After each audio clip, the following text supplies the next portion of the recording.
Two-time champion George Foreman was definitely a big dog. But was the movie big enough for the big screen? Cue.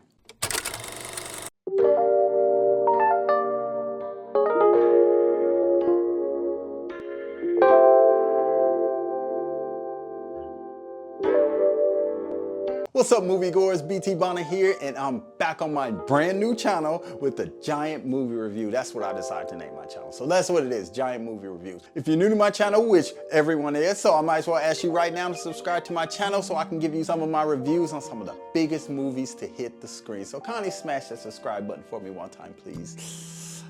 Thank you. Now, I had an opportunity to check out Big George Foreman, the miraculous story of the once and future heavyweight champion of the world. He did it twice. This movie was directed by George Tillman Jr., who is a phenomenal American director who has directed some giant movies, starting with the 1997 classic Soul Food. I love that movie. Men of Honor in 2000 with Robert De Niro and Cuba Gooding Jr., and he directed Notorious in 2009, the story of the legendary rapper Notorious B.I.G. Biggie Smalls, baby.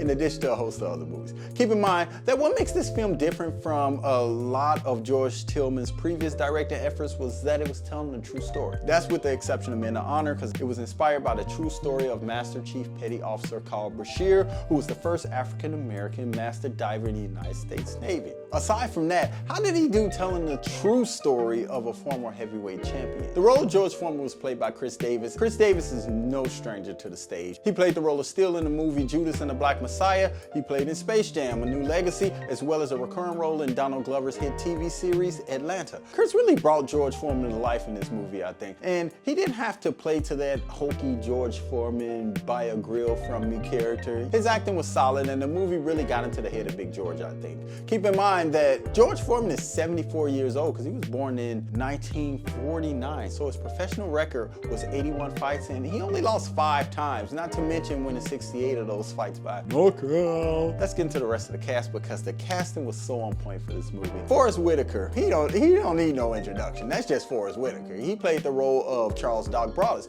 Now, this role was originally set to be cast by Michael K. Williams, but he passed away, rest in peace. So that brought the legendary actor to play a legendary boxer and trainer. Doc Broadus boxed with Joe Louis at a boxing camp once, where Joe Louis told him, "Young man, you must pursue the art of boxing and you will be great one day." And so he did. And as an amateur, he had a record of 100-0. Doc went on to become a professional, and he didn't lose until he won 22 straight fights. And of course, he trained some of the greatest fighters of all time. He trained George Foreman, who went on to win a gold medal at the Olympics. Now, if that's not a huge endorsement to how giant this movie is, then I don't know what is. Now, let's talk about Muhammad Ali. George Foreman was 25 when he fought Muhammad Ali in Zaire. That was in 1974. Of course, that fight will always be known as the Rumble in the Jungle. Sullivan Jones played that role. Sullivan Jones has quite a few movies under his belt. He played in Wu-Tang: American Saga, he played in Harlem, and he played in The Surrogate.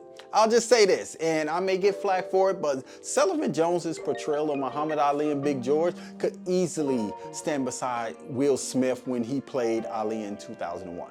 Will Smith's a great actor, but Sullivan Jones's Ali in this movie made this movie worth the time, and it made it worth the money. Of course, this is all in my humble opinion. Big George was scheduled to be released on September 16th, 2022, but was pushed back to March 24th, 2023. It was pushed back again and ended up being released April 28th, 2023 by Sony Pictures. Okay, it made $1 million on its first day, $250,000 from Thursday night previews. This film went on to debut $2.9 million, finishing 11th at the box office. As of May 10th, a couple days ago, this film grossed $5 million domestically, $532,000 overseas, which made it a total of $5.5 million. I enjoyed this movie, and I think you're gonna enjoy this movie too. It did run 2 hours and 12 minutes. This movie also did a great job in capturing the historical climate of America at the time, without allowing it to just kind of take over the movie. I really enjoyed this movie, and I think you enjoy this movie. It's playing in theaters now. I want to thank you for watching this giant movie review on BT Bonner, and I'll see you in the ticket line. Peace.